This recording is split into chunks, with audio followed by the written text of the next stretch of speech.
함께 보셔야 할 말씀은 구약성경 민수기 26장입니다. 7월 26일 민수기 26장을 읽는 날인데 26장은 1절부터 65절까지 길게 되어 있어서 다 읽지는 않고요. 1절부터 22절까지만 함께 봉독하겠습니다. 구약성경 민수기 26장 1절부터 22절까지 말씀, 구약성경 239쪽 전후를 보시면 되겠습니다. 1절부터 함께 봉독합니다.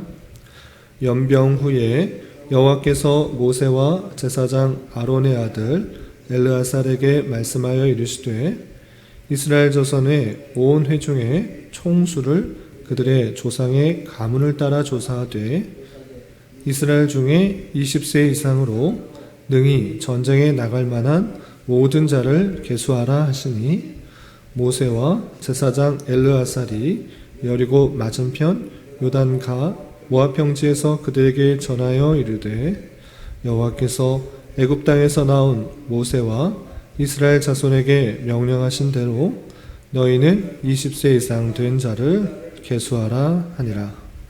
이스라엘의 장자는 르우벤이라. 르우벤 자손은 한옥에게서 난 한옥 종족과 발루에게서 난 발루 종족과 헤스론에게서 난 헤스론 종족과 갈미에게서 난 갈미 종족이니 이는 르우벤 종족들이라. 계수된 자가 43,730명이었더라. 발루의 아들은 엘리압이요 엘리압의 아들은 느무엘과 다단과 아비람이라. 이 다단과 아비람은 회중 가운데서 부름을 받은 자들이니 고라의 무리에 들어가서 모세와 아론을 거슬러 여호와께 반역할 때 땅이 그 입을 벌려서 그 무리와 고라를 삼키매 그들이 죽었고 당시의 불이 250명을 삼켜 징표가 되게 하였으나 고라의 아들들은 죽지 아니하였더라. 시므온 자손의 종족들은 이러하니 느무엘에게서 난 느무엘 종족과 야민에게서 난 야민 종족과 야긴에게서 난 야긴 종족과 세라에게서 난 세라 종족과 사울에게서 난 사울 종족이라. 이는 시므온의 종족들이니 계수된 자가 22,200명이었더라. 갓 조선의 종족들은 이러하니 스본에게서 난 스본 종족과 학기에게서 난 학기 종족과 순위에게서 난 순위 종족과 오순이에게서 난 오순이 종족과 에리에게서 난 에리 종족과 아롯에게서 난 아롯 종족과 아렐리에게서 난 아렐리 종족이라. 이는 갓 자손 종족들이니 계수된 자가 45,000명이었더라. 유다의 아들들은 에르와 오난이라.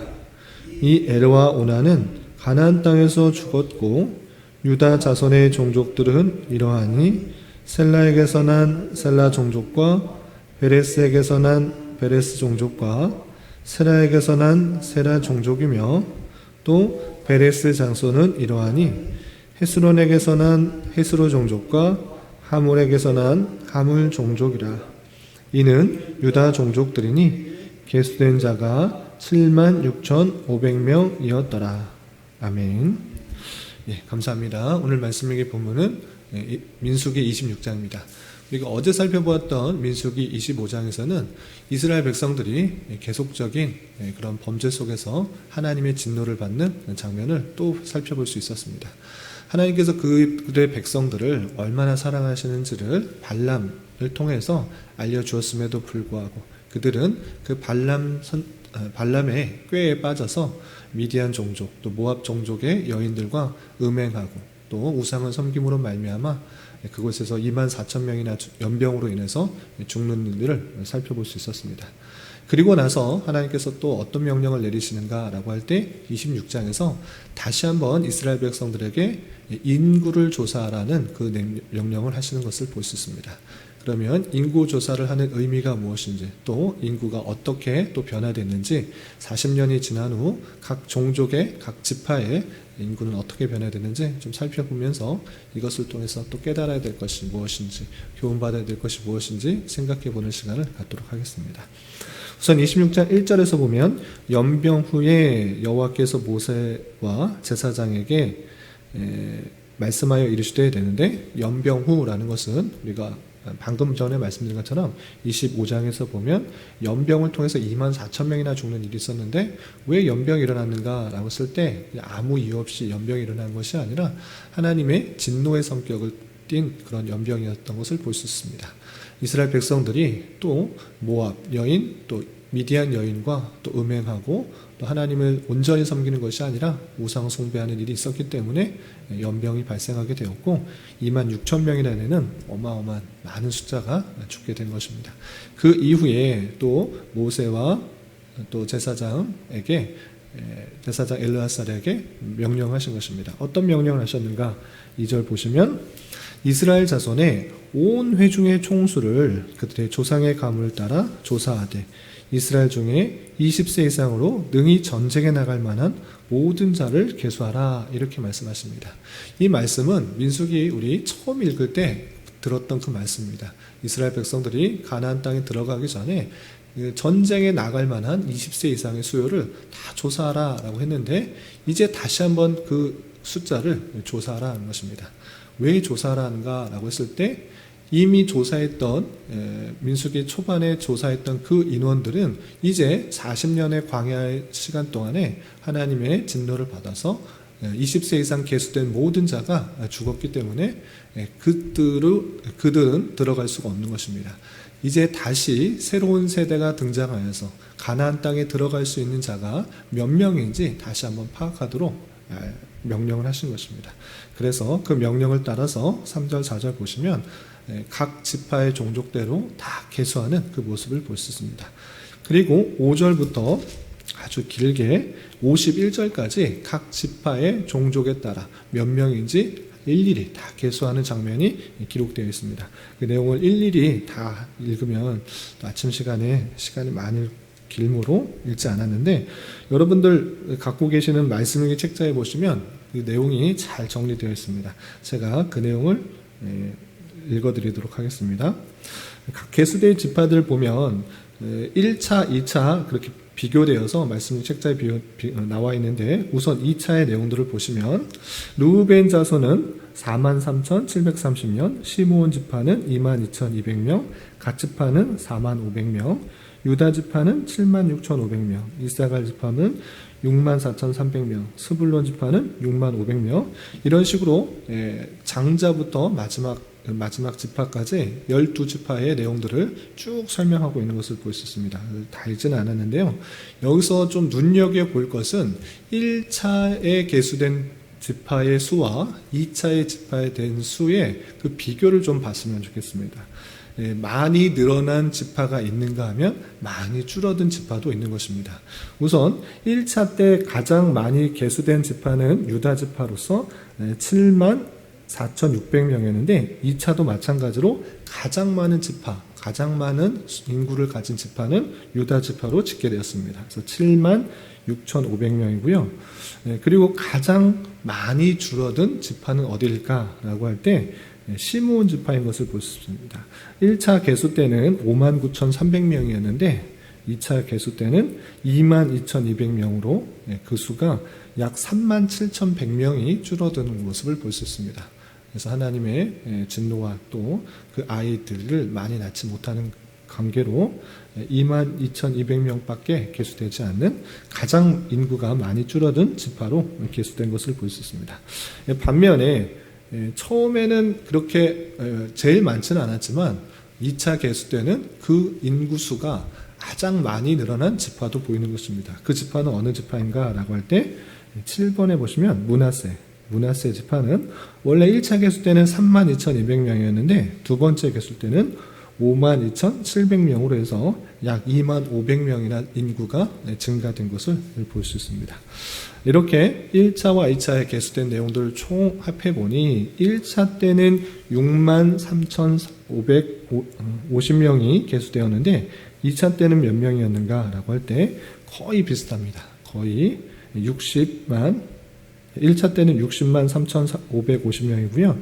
2차 때는 60만 1,730명이 개수되었습니다. 그래서 늘어났는가 줄었는가 라고 쓸 때 거의 비슷하지만 약 1,820명이 줄어든 그 모습을 볼 수 있습니다. 이렇게 각 지파의 인구를 계수하여서 20세 이상 싸움에 나갈 수 있는 사람들을 계수하여서 그 인구의 수요를 확인해서 또 무엇을 하셨는가, 이것이 중요한데 좀 건너뛰어서 52절을 보면 이렇게 됐습니다. 인구를 다 계수하였더니 계수된 자가 60만 7,130명이었더라 라고 한 다음에 이렇게 계수하고 나서 무엇을 또 명령하시는가 라고 할 때 52절 이하 보면 여호와께서 모세에게 말씀하여 이르시되 이 명수대로 땅을 나누어 주어 기업을 삼게 하라 했습니다. 인구를 그냥 계수하라는 것이 아니고 얼마나 늘었나 줄었나 단지 이것만 보려고 하는 것이 아니라 많은 지파는 그 기업을 많이 주고 또 적은 지파는 그것에 따라 적게 주기 위해서 그것을 계수하라라고 한 것입니다. 그래서 54절에서 보면 수가 많은 자에게는 기업을 많이 줄 것이요 수가 적은 자에게는 기업을 적게 줄 것이니 그들이 계수된 수대로 각기 기업을 주라라고 표현하고 있습니다. 인구가 많은데 가나안 땅에 들어갔을 때 좁은 지역, 성읍들을 조금만 받는다고 하면 아주 살기가 어려운 것입니다. 쉽지가 않은 것입니다. 그래서 인구를 계산해서 그 인구의 수에 따라서 성읍들을 많이 주어서 그들과 남들과 비교해서 불편함이 없도록 하는 것입니다. 그리고 인구가 적은 그런 지파는 그 성읍들을 적게 주어서 모두가 평등하게 그렇게 가나안 땅에 들어갈 수 있도록 계수를 하라라고 하신 것입니다. 그리고 그 땅을 분배하는 데 있어서도 우리가 인구가 많으니까 좋은 땅, 인구가 적으면 나쁜 땅 이렇게 하지 않고 그 땅을 받는 기업, 그 받는 방법은 오직 제비뽑기로 하라라고 했습니다. 이 제비뽑기의 방법은 자기의 생각 또는 자신의 힘, 자신의 능력에 따라서 얻는 것이 아니라 오직 하나님께 맡기는 방법으로서 구약 시대에는 많이 이용됐던 방법인 것입니다. 그래서 55절 보면 오직 그 땅을 제비 뽑아 나누어 그들의 조상 지파 이름을 따라 얻게 할지니라 라고 하면서 그들이 땅을 얻는 방법은 제비뽑기였고 땅을 얻되 그 성읍들의 수요는 그 인구의 수에 따라서 많이 또는 적게 이렇게 분배하도록 하는 그 모습을 볼 수 있습니다. 이렇게 인구를 계수해서 그 땅의 수요가 적고 또 많음에 따라서 제비 뽑아서 잘 분배하다라고 한 이후에 또 누구를 계수하는가라고 할 때 레위인들을 또 계수하라는 것을 알 수 있습니다. 우리 민수기 앞부분에서도 사람들 다른 지파 12지파의 사람들을 계수한 이후에 레위인들을 계수했는데 왜 레위인을 계수하도록 했는가? 전쟁에 나아가지 않고 땅을 분배받지도 않는 그런 사람임에도 불구하고 레위인을 계수하라고 했는데 왜 했는가라고 했을 때 그 레위인의 독특성은 장자, 각 지파의 장자들이 하나님께 바쳐져야 되는데 그들을 대신하기 위해서 레위인들이 필요했던 것입니다. 그래서 레위인들을 계수하여서 그 인구 각 지파의 장자의 수와 비교하고 또 부족하게 되면 속전을 받아서 하나님을 섬기는 그 일들에 부족함이 없도록 하는 일들을 했던 것입니다. 그래서 레위인도 또 계수하는 내용이 57절부터 65절까지 나오게 됩니다. 그래서 레위인들은 20세 이상을 계수하는 것이 아니고 그 사람의 수요가 중요했기 때문에 1개월 이상 된 레위인들은 다 계수하도록 했던 것입니다. 그래서 계수했더니 몇 명이 되었는가? 23,000명이 되었다라고 62절에 표현되고 있습니다. 그런데 앞서서 우리가 민수기 초반에 봤을 때 레위인들이 몇 명이었는가라고 했을 때 22,000명이었는데 23,000명으로 1,000명 정도가 증가된 것을 볼 수 있습니다. 이렇게 처음에 계수된 사람들이 다 이제 가나안 땅에서 40년의 생활 속에서 1세대들은 죽게 되고 새롭게 2세대가 등장하여서 그 인구를 파악하게 되고, 이제 그 파악된 상태에서 또 하나님께서 약속하신 그 땅으로 들어가게 하기 위해서 인구를 파악하도록 하는 그 모습을 살펴볼 수 있습니다. 이 말씀을 통해서 우리가 무엇을 깨달아야 되는가라고 할 때, 인구가 많이 늘었다 또는 줄었다 이 정도로 생각하는 것이 아니라 왜 하나님께서 인구를 파악하라 하셨는가를 우리는 잘 생각해 봐야 될 것입니다. 그것은 무엇인가라고 할 때, 하나님께서 그 약속하신 것, 출애굽할 때, 아니 그 이전부터 아브라함에게 약속하셨던 그 말씀을 반드시 이루어 나가시는 하나님의 신실성을 우리가 볼 수 있는 것입니다. 하나님께서 약속하시고 분명히 그의 자손들을 가나안 땅에 입성시키겠다, 가나안 땅으로 인도하겠다라고 약속하셨는데, 그 약속들을 실천하기 위해서 또 이루시기 위해서 비록 9세대들은 불신앙과 또 범죄 가운데 광야에서 죽었지만 그거로 그치는 것이 아니라 하나님께서 약속을 실행하시기 위해서 다시 한번 그 땅에 들어갈 사람들의 소열을 파악하고 또 그 땅의 사람들을 공평하게 주게 하기 위해서 인구를 조사라고 하는 하나님의 언약을 지키는 그 신실성을 우리는 살펴볼 수 있는 것입니다. 또 하나, 그것과 자연적으로 생각할 수 있는 것이 무엇인가라고 할 때, 언약을 반드시 지켜 나가신 그 하나님께서 계속적으로 광야에서 보여주신 그 모습은 무엇인가를 잘 생각해 봐야 될 것입니다. 그것은 무엇입니까? 하나님께서 이스라엘 백성들이 불순종하고 또 원망하고 불평하고 또 음행하고 또 우상 숭배하고 하는 모습들을 계속적으로 진노하시고 심판하시고 재앙을 주셨습니다. 그런데 그것은 하나님께서 그 백성을 미워하셔서 그런 것이 아니고 완전히 없애버리려고 하는 것이 아니라 올바르게 나아가게 하기 위한 하나님의 인자하신 아버지와 같은 사랑이었다. 이것을 우리는 발견할 수 있어야 되는 것입니다. 하나님께서 약속하신 것은 반드시 분명히 지키시는데, 그 약속을 이끌어 나가는 데 있어서 그 백성들이 올바르게 살아가지 않고 올바르게 믿지 않고 또 계속적으로 잘못된 길로 나아가기 때문에 하나님께서 진노하시고 또 재앙을 내리시고 또 심판하시는 성격들을 보여주신다라는 것들을 잊지 말아야 될 것입니다. 그래서 우리는 때때로 만나게 되는 심판과 같은 상황, 또 재난과 같은, 또 재앙과 같은 그런 상황이 왔을 때 하나님께서 왜 나를 이렇게 싫어하시나, 왜 나는 이렇게 어려운 일이 있나, 이렇게 원망과 불평할 것이 아니라 하나님의 인자와 자비는 끝이 없고 하나님께서 택하신 그 사랑은 변치 않는다. 하나님께서 택하신 백성들은 끝까지 하나님께서 구원으로 이끄신다. 그럼에도 불구하고 연약한 인생들이 잘못된 길로 가고 하나님께서 원하신 길로 가지 않을 때, 불신앙적인 모습을 가질 때 때때로 만나게 되는 재앙과 같은, 심판과 같은 어려운 상황이 닥칠 수도 있다는 사실을 기억해 봐야 될 것입니다. 그래서 그런 상황이 왔을 때 더욱더 하나님께 나아가고 하나님께서 내 잘못을, 내 죄악들을 또 경고하시는 말씀은 아닌가, 심판하는 모습은 상황은 아닌가 되돌아보면서 하나님을 붙들며 또 하나님께서 원하시는 삶을 살아가기 힘써야 되는 것입니다. 하나님께서 택하신 것은 내가 택한 것이 아니기 때문에 그 택하심 그리고 그 구원으로 인도하심은 절대 분별한 것입니다. 그럼에도 불구하고 그 백성들을 올바로 이끌어 나가기 위해서 하나님께서 원하시는 백성의 모습으로 이끌기 위해서 40년 동안 하게 하신 것처럼 우리 또한 이 땅에서 삶을 잘 훈련받아서 주님께서 원하시는 모습으로 나아가야 될 것입니다. 그러한데 이스라엘 백성들처럼 진노를 받고 재앙을 받고 심판을 받아서 하나님께서 원하시는 모습으로 나아가는 것이 아니라, 이런 잘못된 연약한 모습을 보면서 우리는 더욱더 우리의 삶을 단속하며 우리의 연약함들을 더욱더 단속하며 주님께 아뢰며 그런 재앙을 받아서 하나님께 나아가는 것이 아니라, 재앙을 받지 않고 더 기쁜 마음으로 감사한 마음으로 내 삶을 더욱더 단송하여 주님께 나아가고 주님께서 원하시는 삶을 살아가는 그런 자가 되기에 힘써야 될 것입니다. 그리고 한 가지만 더 적용을 하자면, 이것은 직접적인 적용은 아니지만 또 한 가지 더 나아가서 적용했으면 좋겠습니다. 그것은 무엇인가?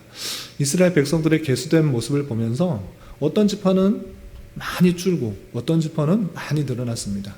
그런데 이 계수된 입장에서, 이 세대들이 계수된 입장에서 어떤 생각을 했을까 생각을 해보았습니다. 우리 백성들은, 우리 지파는 많았는데 하나님의 진노에 따라서 많이 줄었구나. 우리가 불순종했기 때문에 많이 줄었구나. 또 다른 지파는 그 자손들이 더 번성하여서 많이 늘어났구나 라고 생각하는 그런 모습들이 있었을 것이다 생각을 해보게 되었습니다. 그러한 가운데 있어서 그 지파가 융성하게 되고 또 빈약해지는 그 모습들을 보면서 우리 교회, 우리 공동체의 모습이 어떠면 좋을까 생각을 좀 해봤습니다. 직접적인 적용은 아니지만 우리 공동체가 세대가 지나고 또 시간이 지나갈 때마다 점점 줄어드는 것이 아니라 하나님의 말씀에 순종하고 또 그 자손들이 하나님의 일들을, 하나님께서 원하시는 일들을 잘 감당한 사람들이 더욱더 많아지면 함께 기뻐하며 즐거워할 수 있지 않을까, 그런 생각을 함께 해보게 되었습니다. 우리 공동체가 지금은 비록 작고 연약해 보일지라도 하나님께서 주신 말씀 가운데 온전히 순종하고 그 뜻을 따른다고 하면 하나님께서 그 자손들을 또 함께 공동체를 이룰 사람들을 더 보내주시고 하나님의 뜻을 이루기 위해서 더욱더 힘있게 이끌어 나갈 교회로, 공동체로 세우게 하시지 않을까 생각해 봅니다.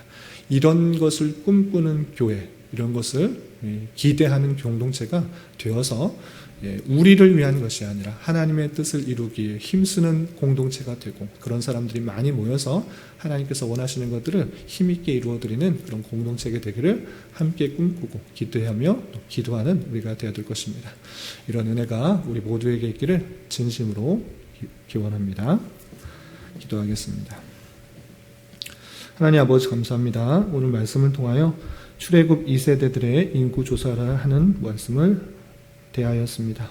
이런 말씀을 대한 자로서 하나님에 대한 불순종으로 출애굽 1세대는 광야에서 다 죽었지만 새로운 세대에게 하나님의 언약이 끊임없이 신실하게 실현되어 가는 것을 확실히 깨닫게 하여 주시고, 또한 진노와 심판 가운데서도 하나님의 사랑과 인자심이 끊이지 않는 것을 잊지 않게 하여 주시며, 이런 하나님의 백성으로서 주어진 일생의 기회 동안 하나님의 말씀에 온전히 반응하고 순종하여 더욱더 강성해지고 주님의 뜻을 이루는 데 부족함이 없는 공동체로 쓰임받을 수 있는 은혜가 있게 하여 주시옵소서.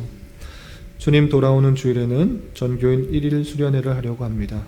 주님의 말씀 안에서 서로 교제하고 나누는 즐거운 시간이 될 수 있도록 인도하여 주시고, 서로가 서로에게 또 더욱더 가까워져서 힘이 되고 위로가 되는 공동체가 될 수 있도록 인도하여 주시며, 이로 인하여 교회가 한 걸음 더 성장하고 전진하는 좋은 기회가 될 수 있도록 은혜를 더하여 주시옵소서. 주님, 교회 내 육체의 질병과 연약함으로 치료를 받는 중에 직장과 사업의 여러 가지 어려운 문제로, 또한 가족의 전도와 학업, 그리고 출산을 앞두고 주님께 간절히 부르짖며 나아가는 여러 지체들이 있사오니 주님께서 그들의 기도 들으시고 응답하여 주시사 우리의 기대와 소망보다 훨씬 더 풍성한 것으로 채워주시는 하나님을 깊이 경험할 수 있는 기회되게 인도하여 주시옵소서. 이 시간 각자 간절히 간구하는 기도 제목 주님께서 들으시고 가장 선한 것들로 응답하여 주시옵소서. 예수님의 이름으로 기도 올리옵나이다. 아멘.